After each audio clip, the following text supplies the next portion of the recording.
माझ्यामुळे दोन पक्ष एकत्र होतेच आणि एकत्र आले तर आनंद आहे। लोकांना आता राजकारण नको आहे, विकास हवे। आज मी चंदगड नगर पंचायत मध्ये 193 करोडचा निधी आता आमदार झाल्यापासून आणलाय। मंत्रिमंडळाचे सर्वच मंत्रीगण आपल्या चंदगड विधानसभेसाठी पाठीशी आहेत। दोन्ही राष्ट्रवादी एकत्र येणार आहे, दोन्ही राष्ट्रवादी एकत्र असल्यानंतर ते वारंवार बोलतात आणि ते आता सिद्ध करून दाखवलं त्यांनी। आला दोन्ही राष्ट्रवादी एकत्र आणि भाजप विरोधात तुमच्या विरोधात आहेत। दुसरीकडे त्यामध्ये की शिवाजी पाटील यांनी नाही संपर्क केला नाही किंवा कुठले जे माजी आमदार आहेत राजेश पाटील यांना त्यांच्याशी कुठलीही बोलणं केले। आज आमच्या पक्षाचे ज्येष्ठ नेते आदरणीय देवेंद्र फडणवीस साहेब, आमच्या आदरणीय रवींद्र चव्हाण साहेब, जिल्ह्याचे नेते आमचे आदरणीय चंद्रकांत दादा आणि मुन्ना माडिक साहेबांचा आदेश होता की स्थानिक लेवलला आपल्या आपण युती करून लढवायची। आपण स्थानिक नेत्यांसोबत युती लढल्यानंतर माझ्या मुश्रीफ साहेबांची डिलार रोडला आजरा अर्बन बँकेमध्ये बैठक झाली। त्यांनी सांगितलं आपण चर्चा करून आपण काहीतरी आपण मार्ग काढूया, आपण बसूया। त्यानंतर माझी कोल्हापूरची भेट झाली, साहेबांनी बसूया सांगितलं। त्यानंतर माझी फोनवरती चर्चा झाली, बसूया सांगितलं आणि तिथपर्यंत आपण युतीमध्ये यायची माझी भूमिका होती आणि पक्षाचा असा आदेश पण होता। कल असला माझ्यामुळे दोन पक्ष एकत्र होतेच आणि एकत्र आले तर आनंद आहे आणि म्हणून आपण स्वबळावरती भाजपच्या चिन्हावरती ही निवडणूक आपण लढवायचं आपण डिक्लेअर झालेलं आहे। दुसरी गोष्ट, हा बोला।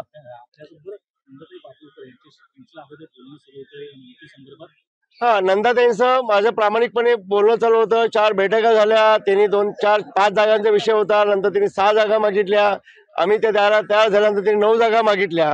नंतर त्यांनी सांगितलं शिवाजीराव आपल्याला मुश्रीफ साहेबांना तोडता येत नाही, दोन्ही आम्ही राष्ट्रवादी एकत्र येतोय आणि मला पुढची निवडणूक गणित लढवायची आहे आणि माझा नाही गेला, मला सॉरी बोलल्यानंतर मी आमच्या पक्षाने आत्ताच राजकारण चंदगड विधानसभेपर्यंत मला बोलायचं जर ठरलं, लोकांना आता राजकारण नको आहे, विकास हवे। आज मी चंदगड नगर पंचायत मध्ये 193 करोडचा निधी आता आमदार झाल्यापासून आणलाय। 23,000 करोडचा निधी नागपूर टू गोवा आपण तो चांगला शक्ती मार्ग भक्ती मार्ग मंजूर केलाय। 7,450 कोटीचा निधी आपण कानूर भागामध्ये 2600 नोकरी आपण देतोय आणि शाश्वत विकास काय हा लोकांना आता शाश्वत विकास पाहिजेत आणि सर्व जनता आमच्या सोबत भारतीय जनता पक्षाच्या माध्यमातून आपण विकास आपण साध्य करतोय। देवेंद्र फडणवीस साहेब आमच्या सक्षम आम्हाला पाठीशी आहेत।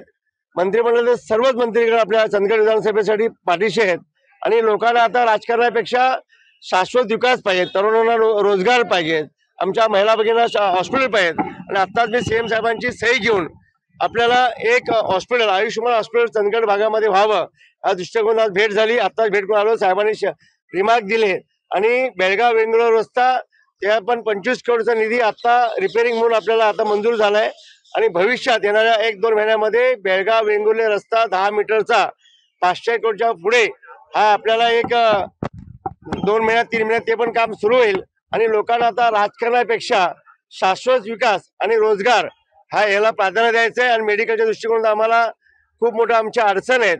आम्हाला कोल्हापूर किंवा बेळगाव शिवाय पर्याय नाही आणि आयुष्यमान हॉस्पिटल झाल्यानंतर आम्हाला चांगल्या पद्धतीने प्रत्येक गावातल्या प्रत्येक कुटुंबाला प्रत्येक घटकाला आपल्याला ह्याचं साध्य चांगलं होणार आहे आणि त्या दृष्टीने आम्ही काम करतोय। जनता हसन मुश्रीफ हे स्वतः महायुतीमधल्या समन्वय समितीचे सदस्य आहेत आणि त्यांच्याच जर जिल्ह्यामध्ये अशा प्रकारे युती तुटताना पाहायला मिळत असेल तर भाजपने नाराजी व्यक्त केली नाही? खरं तुम्ही आनंद पण व्यक्त करा की आपल्यामुळे चंदगड विधानसभेच्या काय छोट्याशा शेतकऱ्यांचा मुलगा आमदार झाल्यामुळे त्या आमदारमुळे दोन्ही राष्ट्रवादी एकत्र आलीत, हे तुम्ही काय नाकारता? आनंदाची गोष्ट आहे आणि मुश्रीफ साहेब महान मोठे नेते आहेत, मी खोटं बोलू शकत नाहीत। कारण मी त्यांना वारंवार भेट झाली, बैठक झाली आणि मी विनंती केली। 3 नगरपालिका आहेत, चंदगड, आजरा, गडिंग्लज। माझी एक कार्यकर्ता म्हणून माझी विनंती होती की मुश्रीफ साहेबांना मी 2 वेळा भेटी झाल्या, मला कळवतो म्हटलं आणि कुठं कळवलं नाहीये। पण सोशल मीडिया असेल किंवा काही नेते खासगीत म्हणायचे का बाहेरून वेगळे आहेत आतून एक आहे, असं काही नाही, हे खरी गोष्ट आहे ना। आता हे सर्व तुम्ही बघा ना, दोन्ही राष्ट्रवादी एकत्र येणार आहे, दोन्ही राष्ट्रवादी एकत्र असल्यानंतर ते वारंवार बोलतात आणि ते आता सिद्ध करून दाखवलं त्यांनी। आला दोन्ही राष्ट्रवादी एकत्र, याच्यात काय खोटं नाहीये, नंदाताई खोटं बोलू शकत नाहीत। याबाबत मुख्यमंत्री किंवा समन्वय समितीचे प्रमुख बावनकुळे आहेत सुद्धा तुमच्या पक्षाचे, त्यांच्याशी काय बातचीत झाली आहे का?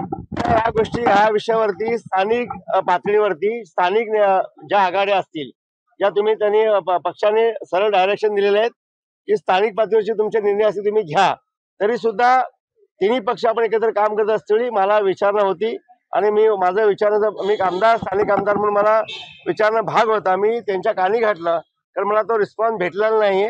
हे तुम्हाला हे सत्य. बोर मारायचे आहे मग आजच संपर्क करा गिनीज बुक नोंदणीकृत भूजल संशोधक पांडुरंग जगन्नाथ साळुंखे यांना. तसेच तुम्हाला तुमचे घर, जागा किंवा इतर अडचणी असतील तर तुम्हाला उपाय व मार्गदर्शन करतील. आजच कॉल करा पांडुरंग जगन्नाथ साळुंखे. Mobile number 96 65 63 39 70. विश्वास आणि अनुभवाचं एकमेव नाव पांडुरंग जगन्नाथ साळुंखे.